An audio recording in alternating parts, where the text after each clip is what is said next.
¿Cómo vivir 24 horas al día? Por Arnold Bennett. Capítulo 4. La causa de los problemas. Para abordar de inmediato la cuestión del uso del tiempo en toda su realidad, debo elegir un caso particular para su análisis.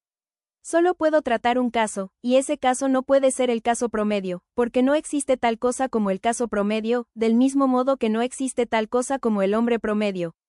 Cada persona y cada caso son especiales. Pero si considero el caso de un londinense que trabaja en una oficina, cuyo horario laboral es de 10 a 6, y que dedica 50 minutos por la mañana y por la noche a desplazarse entre su casa y su oficina, me habré acercado lo máximo posible al promedio. Hay quienes tienen que trabajar más horas para ganarse la vida, pero hay otros que no. Afortunadamente, el aspecto financiero de la existencia no nos interesa aquí. Para nuestros propósitos actuales, el empleado que gana una libra a la semana está exactamente igual de bien que el millonario de Carlton House Terrace. El gran y profundo error que comete el hombre típico en su día a día es un error de actitud general, un error que debilita y merma 2/3 de sus energías e intereses. En la mayoría de los casos, no siente una verdadera pasión por su trabajo. En el mejor de los casos, no le disgusta. Comienza sus actividades laborales con reticencia, lo más tarde posible, y las termina con alegría, lo más temprano posible. Y su energía, mientras trabaja, rara vez está a pleno rendimiento. Sé que los lectores enfadados me acusarán de difamar al trabajador de la ciudad, pero conozco bastante bien la City y mantengo lo que digo. Sin embargo, a pesar de todo, persiste en considerar las horas comprendidas entre las 10 y las 6 como el día, del cual las 10 horas anteriores y las 6 posteriores no son más que un prólogo y un epílogo.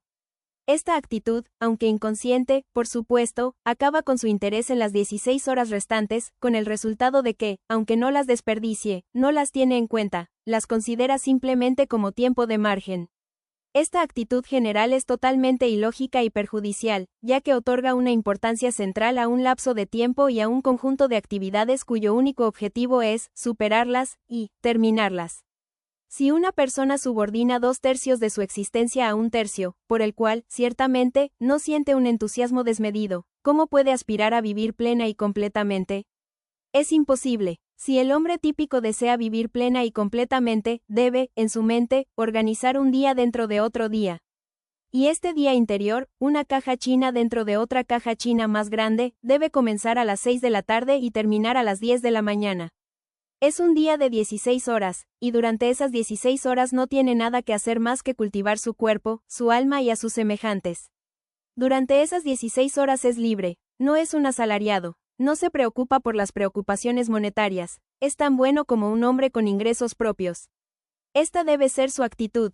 Y su actitud es fundamental. Su éxito en la vida, mucho más importante que la cantidad de patrimonio sobre la cual sus albaceas tendrán que pagar impuestos de sucesión, depende de ella.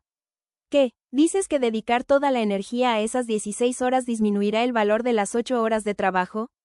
No es así. Al contrario, sin duda aumentará el valor de las 8 horas de trabajo. Una de las cosas principales que mi hombre típico debe aprender es que las facultades mentales son capaces de una actividad continua e intensa, no se cansan como un brazo o una pierna. Lo único que necesitan es cambio, no descanso, excepto al dormir. Ahora examinaré el método que usa el hombre común para emplear las 16 horas que le pertenecen por completo, comenzando por su rebeldía. Simplemente indicaré lo que hace y lo que creo que no debería hacer, posponiendo mis sugerencias para organizar el tiempo que ya he despejado, como un colono despeja espacios en un bosque. Para ser justos con él, debo decir que pierde muy poco tiempo antes de salir de casa a las 9:10 de la mañana. En muchas casas se levanta a las 9, desayuna entre las 9:70 y las 9:93 y sale corriendo. Pero en cuanto cierra la puerta de golpe, sus facultades mentales, que son incansables, se quedan inactivas. Camina hasta la estación en un estado de coma mental. Una vez allí, suele tener que esperar el tren. En cientos de estaciones de cercanías, cada mañana se ve a hombres paseando tranquilamente por los andenes mientras las compañías ferroviarias, sin ningún pudor, les roban tiempo, que es más valioso que el dinero. Cientos de miles de horas se pierden así cada día simplemente porque mi hombre típico le da tan poca importancia al tiempo que nunca se le ha ocurrido tomar precauciones bastante sencillas contra el riesgo de perderlo. Tiene una valiosa cantidad de tiempo para gastar cada día, llamémosla un soberano. Debe obtener cambio a cambio, y al hacerlo, está dispuesto a perder mucho. Supongamos que al venderle un billete la compañía le dijera, le cambiaremos 1 libra esterlina, pero le cobraremos 3,5 peniques por ello. ¿Qué exclamaría un ciudadano común? Sin embargo, eso es lo que la compañía hace cuando le roba 5 minutos 2 veces al día. Dices que me estoy centrando en detalles insignificantes. Y así es. Y luego me justificaré. ¿Podría usted, por favor, comprar su periódico y subir al tren? Capítulo 5. El tenis y el alma inmortal. Subes al tren de la mañana con tu periódico y te entregas a él con calma y majestuosidad. No tienes prisa. Sabes que tienes al menos media hora de tranquilidad por delante. Mientras tu mirada se detiene ociosamente en los anuncios de barcos y canciones de las páginas exteriores, tu semblante es el de un hombre ocioso, rico en tiempo, de un hombre de algún planeta donde hay 124 horas al día en lugar de 24. Soy un lector apasionado de periódicos. Leo 5 diarios ingleses y 2 franceses, y solo los kiosqueros saben cuántos semanarios leo con regularidad. Me veo obligado a mencionar este hecho personal para que no me acusen de prejuicio contra los periódicos cuando digo que me opongo a leerlos en el tren de la mañana. Los periódicos se producen con rapidez, para leerse con rapidez. No hay lugar para los periódicos en mi rutina diaria. Los leo cuando puedo en momentos esporádicos. Pero los leo. La idea de dedicarles 30 o 40 minutos seguidos de maravillosa soledad, pues en ningún otro lugar uno puede sumergirse mejor en sí mismo que en un compartimento lleno de hombres silenciosos, retraídos y fumadores, me resulta repugnante. No puedo permitir que malgastes valiosas perlas de tiempo con semejante ostentación oriental. No eres el Shah del tiempo. Permíteme recordarte respetuosamente que no tienes más tiempo que yo. Nada de leer el periódico en el tren. Ya he reservado unos 3/4 de hora. Ahora ve a tu oficina. Te dejo allí hasta las 6. Sé que normalmente tienes 1 hora, a menudo, en realidad, 1 hora y media, a mediodía, de la cual menos de la mitad se dedica a comer. Pero te dejo todo ese tiempo para que lo uses como quieras. Puedes leer el periódico entonces. Te encuentro de nuevo cuando sales de tu oficina. Estás pálido y cansado. Al menos, tu esposa dice que estás pálido, y le das a entender que estás cansado. Durante el viaje a casa has ido acumulando la sensación de cansancio. El cansancio se cierne pesadamente sobre los imponentes suburbios de Londres como una nube virtuosa y melancólica, sobre todo en invierno. No comes nada más llegar a casa. Pero al cabo de 1 hora, más o menos, sientes que podrías incorporarte y comer algo. Y lo haces. Luego fumas, en serio, ves a tus amigos, te entretienes, juegas a las cartas, coqueteas con un libro, te das cuenta de que la vejez se acerca sigilosamente, das un paseo, acaricias el piano. Por Júpiter, las 11:15. Luego dedicas 40 minutos a pensar en irte a la cama, y es posible que conozcas un whisky realmente bueno. Por fin te acuestas, agotado por el trabajo del día. Han pasado 6 horas, probablemente más, desde que saliste de la oficina. Se han ido como un sueño, como por arte de magia, se han ido inexplicablemente. Ese es un buen ejemplo. Pero dices, está muy bien que hables. Un hombre está cansado. Un hombre necesita ver a sus amigos. No siempre puede estar en la litera. Exacto. Pero cuando organizas una salida al teatro, sobre todo con una mujer guapa, ¿qué pasa? Corres a las afueras, te esmeras al máximo para lucir espléndido con ropa elegante, vuelves corriendo a la ciudad en otro tren, te quedas en la litera 4 horas, si no 5, la llevas a casa, te vas a casa. No pasas 3/4 de hora, pensando, en irte a la cama. Te vas. Los amigos y el cansancio se han olvidado por igual, y la noche ha parecido exquisitamente larga, o quizás demasiado corta. ¿Y recuerdas aquella vez que te convencieron para cantar en el coro de la compañía de ópera amateur y te mataste a ensayar 2 horas cada 2 noches durante 3 meses? Puedes negar que cuando tienes algo concreto que esperar al atardecer, algo que te ocupará toda tu energía, el pensamiento de ese algo le da un brillo y una vitalidad más intensa a todo el día. Lo que sugiero es que a las 6 de la tarde afrontes la realidad y admitas que no estás cansado, porque no lo estás, ya lo sabes, y que organices tu velada de forma que no se vea interrumpida por una comida. De este modo, dispondrás de al menos 3 horas libres. No sugiero que dediques 3 horas cada noche a consumir tu energía mental. Pero sí sugiero que, para empezar, podrías emplear 1 hora y media cada 2 noches en algún cultivo importante y consecutivo de la mente. Aún te quedarán 3 noches para amigos, bridge, tenis, asuntos domésticos, lecturas ocasionales, pipa, jardinería, pasatiempos y concursos.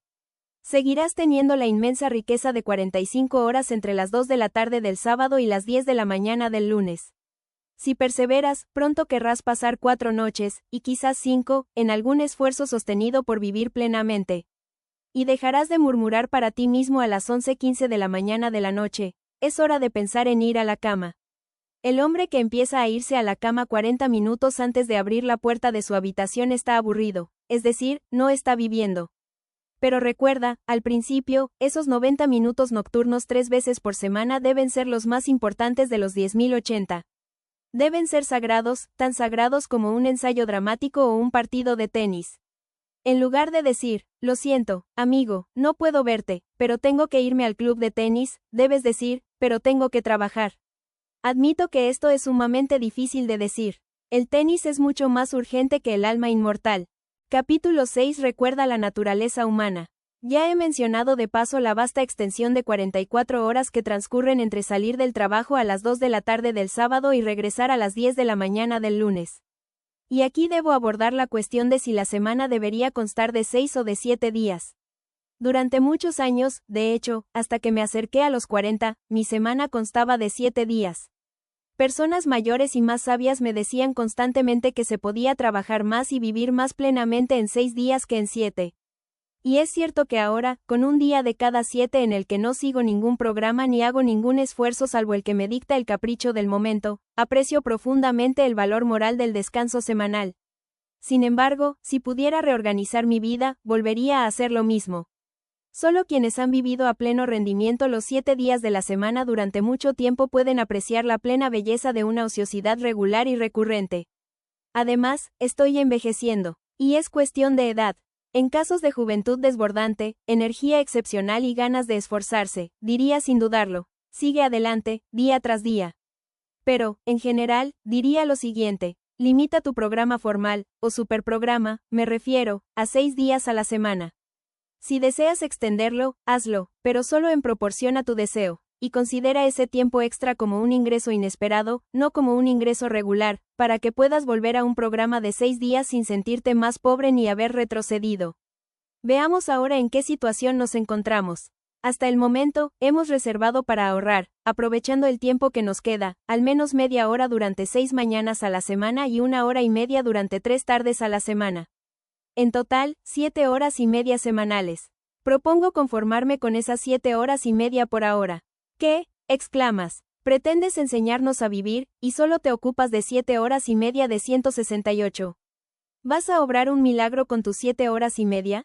Bueno, sin andarme con rodeos, lo haré, si me lo permites. Es decir, voy a pedirte que intentes una experiencia que, si bien es perfectamente natural y explicable, tiene todo el aire de un milagro. Mi argumento es que el uso completo de esas 7 horas y media agilizará toda la vida de la semana, le dará más vitalidad y aumentará el interés que sientes incluso en las ocupaciones más banales. Practicas ejercicio físico durante apenas 10 minutos por la mañana y por la noche, y aún así no te sorprendes cuando tu salud y fuerza física se ven beneficiadas a cada hora del día, y tu perspectiva física cambia por completo. ¿Por qué debería sorprenderte que dedicarle un promedio de más de 1 hora al día a la mente pueda revitalizar de forma permanente y completa toda su actividad? Sin duda, se podría dedicar más tiempo al desarrollo personal, y cuanto más tiempo se dedicara, mayores serían los resultados. Pero prefiero empezar con lo que parece un esfuerzo insignificante. No es tarea fácil, como descubrirán quienes aún no la hayan intentado. Despejar 7 horas y media de la selva es bastante difícil. Para algunos, hay que hacer sacrificios. Puede que uno haya malgastado su tiempo, pero lo invirtió, hizo algo con él, por muy desacertado que haya sido. Hacer algo diferente implica un cambio de hábitos. Y los hábitos son tan difíciles de cambiar. Además, cualquier cambio, incluso uno para mejor, siempre conlleva inconvenientes e incomodidades. Si crees que podrás dedicar 7 horas y media a la semana a un esfuerzo serio y continuo, y seguir viviendo tu antigua vida, te equivocas. Repito que será necesario cierto sacrificio y una enorme fuerza de voluntad. Y es porque conozco la dificultad, es porque conozco el efecto casi desastroso del fracaso en tal empresa, que te aconsejo encarecidamente un comienzo muy humilde. Debes salvaguardar tu autoestima. La autoestima es la base de todo propósito, y un fracaso en una empresa deliberadamente planificada inflige una herida profunda a la autoestima. Por lo tanto, lo reitero una y otra vez, empieza con calma, sin ostentación. Cuando hayas dedicado concienzudamente 7 horas y media a la semana al cultivo de tu vitalidad durante 3 meses, entonces podrás empezar a cantar más fuerte y a decirte a ti mismo las cosas maravillosas que eres capaz de hacer. Antes de abordar el método para utilizar las horas indicadas, tengo una última sugerencia. En cuanto a las tardes, conviene dedicar bastante más de 1 hora y media al trabajo que normalmente se realiza en 1 hora y media. Hay que tener en cuenta la posibilidad de imprevistos. Hay que tener en cuenta la naturaleza humana. Y, por ejemplo, date de 9 de la mañana a 11:30 de la mañana para tu tarea de 90 minutos. Capítulo 7. Controlando la mente. Se suele decir, uno no puede controlar sus pensamientos. Pero sí se puede. El control de la mente es perfectamente posible. Y puesto que nada nos sucede fuera de nuestro cerebro, que nada nos perjudica ni nos produce placer salvo dentro de él, la importancia fundamental de poder controlar lo que ocurre en ese misterioso cerebro es evidente. Esta idea es uno de los tópicos más antiguos, pero es un tópico cuya profunda verdad y urgencia la mayoría de la gente ignora. La gente se queja de la falta de capacidad de concentración, sin darse cuenta de que puede adquirirla si así lo desea. Y sin la capacidad de concentración, es decir, sin la capacidad de dictarle al cerebro su tarea y asegurar su obediencia, la vida plena es imposible. El control mental es el primer elemento de una existencia plena. Por lo tanto, me parece que lo primero que debemos hacer hoy es ejercitar la mente. Cuidamos nuestro cuerpo, por dentro y por fuera, nos arriesgamos gravemente al depilarnos, empleamos a todo un ejército de personas, desde el lechero hasta el carnicero, para que nuestro estómago se porte bien. ¿Por qué no dedicar un poco de atención al mucho más delicado mecanismo de la mente, sobre todo porque no necesitaremos ayuda externa? Es para esta parte del arte y el oficio de vivir que he reservado el tiempo desde que salimos de casa hasta que llegamos a la oficina. ¿Qué? ¿Debo cultivar mi mente en la calle, en el andén, en el tren y de nuevo en la calle abarrotada? Exacto. Nada más sencillo. No se necesitan herramientas, ni siquiera un libro. Sin embargo, no es tarea fácil. Al salir de casa, concéntrate en un tema, sea cual sea, al principio. No habrás avanzado ni 10 metros cuando tu mente ya se haya desviado ante tus propios ojos y esté divagando con otro asunto. Tráelo de vuelta por el cuello. Antes de llegar a la estación, lo habrás traído de vuelta unas 40 veces. No te desesperes. Continúa. Sigue así. Lo lograrás. No puedes fracasar bajo ninguna circunstancia si perseveras. Es inútil pretender que tu mente es incapaz de concentrarse. ¿No recuerdas aquella mañana en que recibiste una carta inquietante que exigía una respuesta muy cuidadosamente redactada? ¿Cómo mantuviste tu mente firmemente concentrada en el tema de la respuesta, sin un segundo de interrupción, hasta que llegaste a tu oficina, donde inmediatamente te sentaste y escribiste la respuesta? Ese fue un caso en el que las circunstancias te impulsaron a tal grado de vitalidad que pudiste dominar tu mente como un tirano. No toleraste ni una pizca de frivolidad. Insististe en que su trabajo debía hacerse, y su trabajo se hizo. Mediante la práctica regular de la concentración, que no tiene ningún secreto, salvo el de la perseverancia, puedes dominar tu mente, que no es la parte más elevada de ti, a cada hora del día y en cualquier lugar. El ejercicio es muy práctico. Si subieras al tren por la mañana con un par de mancuernas para ejercitar tus músculos o una enciclopedia de 10 volúmenes para tu aprendizaje, probablemente llamarías la atención. Pero mientras caminas por la calle, te sientas en un rincón del vagón tras una pipa o viajas en el metro, ¿quién va a saber que estás realizando el acto más importante de la vida diaria? ¿Qué patán puede reírse de ti? No me importa en qué te concentres, siempre y cuando te concentres. Lo que cuenta es la mera disciplina de la mente. Aún así, podrías matar 2 pájaros de un tiro y concentrarte en algo útil. Te sugiero, es solo una sugerencia, un pequeño capítulo de Marco Aurelio o Epicteto. No se avergüencen, les ruego, de sus nombres. Personalmente, no conozco nada más auténtico, más rebosante de sentido común, aplicable a la vida cotidiana de personas sencillas como ustedes y como yo, que detestamos las pretensiones, las poses y las tonterías, que Marco Aurelio o Epicteto. Lean un capítulo, y qué cortos son, por la noche y concéntrense en él a la mañana siguiente. Ya lo verán. Sí, amigo mío, es inútil que intentes disimularlo. Puedo oír tu mente como un teléfono pegado a mi oído. Te estás diciendo a ti mismo, este tipo iba bastante bien hasta el 7º capítulo. Había empezado a interesarme un poco. Pero lo que dice sobre pensar en cadena, la concentración, etc., no es para mí. Quizás a algunos les sirva, pero no es lo mío. Es para ti, lo repito con vehemencia, es para ti. De hecho, eres el hombre al que me dirijo. Si desechas esta sugerencia, desechas la más valiosa que jamás te hayan ofrecido. No es mi sugerencia, es la sugerencia de los hombres más sensatos, prácticos y pragmáticos que han pisado la tierra. Solo te la transmito de segunda mano. Pruébala, pon orden en tu mente. Y verás cómo este proceso cura la mitad de los males de la vida, especialmente la preocupación, esa enfermedad miserable, evitable y vergonzosa, la preocupación. Capítulo 8. El estado de ánimo reflexivo. El ejercicio de concentración mental, al que se debe dedicar al menos media hora diaria, es un mero paso preliminar, como las escalas en el piano. Una vez adquirido dominio sobre ese miembro más rebelde de nuestro complejo organismo, es natural someterlo. De nada sirve tener una mente obediente si no se aprovecha al máximo su obediencia. Se recomienda un estudio primario prolongado. Ahora bien, en cuanto a cuál debería ser este curso de estudio, no cabe duda alguna, nunca la ha habido. Todas las personas sensatas de todas las épocas están de acuerdo. Y no es literatura, ni ningún otro arte, ni historia, ni ciencia alguna. Es el estudio de uno mismo. Hombre, conócete a ti mismo. Estas palabras son tan manidas que, en verdad, me avergüenzo de escribirlas. Sin embargo, deben escribirse, porque es necesario escribirlas. Retiro mi avergonzado. Hombre, conócete a ti mismo. Lo digo en voz alta. La frase es una de esas frases con las que todos están familiarizados, cuyo valor todos reconocen, y que solo los más sagaces ponen en práctica. No sé por qué, estoy completamente convencido de que lo que más falta en la vida del hombre medio bien intencionado de hoy es la capacidad de reflexión. No reflexionamos. Me refiero a que no reflexionamos sobre cosas verdaderamente importantes, sobre el problema de nuestra felicidad, sobre la dirección principal que estamos tomando, sobre lo que la vida nos ofrece, sobre el papel que desempeña, o no, la razón en la determinación de nuestras acciones, y sobre la relación entre nuestros principios y nuestra conducta. Y sin embargo, ¿sigues buscando la felicidad, no es así? ¿La has encontrado? Lo más probable es que no. Lo más probable es que ya creas que la felicidad es inalcanzable. Pero hay quienes la han alcanzado. Y la han alcanzado al comprender que la felicidad no proviene de la búsqueda de placer físico o mental, sino del desarrollo de la razón y la adaptación de la conducta a los principios. Supongo que no tendrá la audacia de negarlo.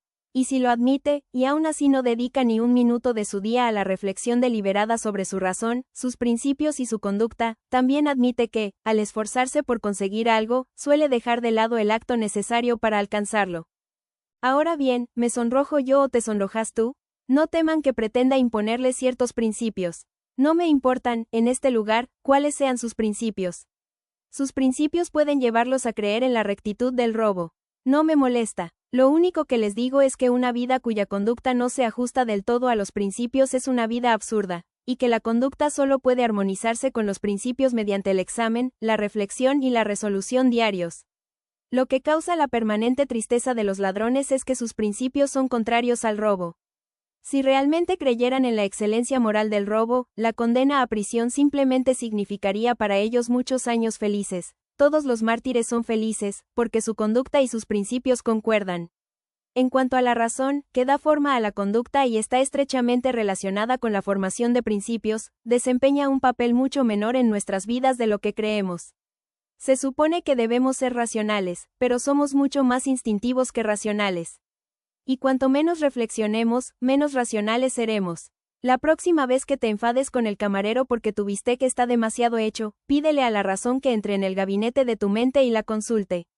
Probablemente te dirá que el camarero no cocinó el bistec y que no tenía ningún control sobre su cocción, y que, incluso si él fuera el único culpable, no conseguiste nada bueno al enfadarte, simplemente perdiste tu dignidad, quedaste en ridículo ante los demás y molestaste al camarero, sin que esto tuviera ningún efecto sobre el bistec.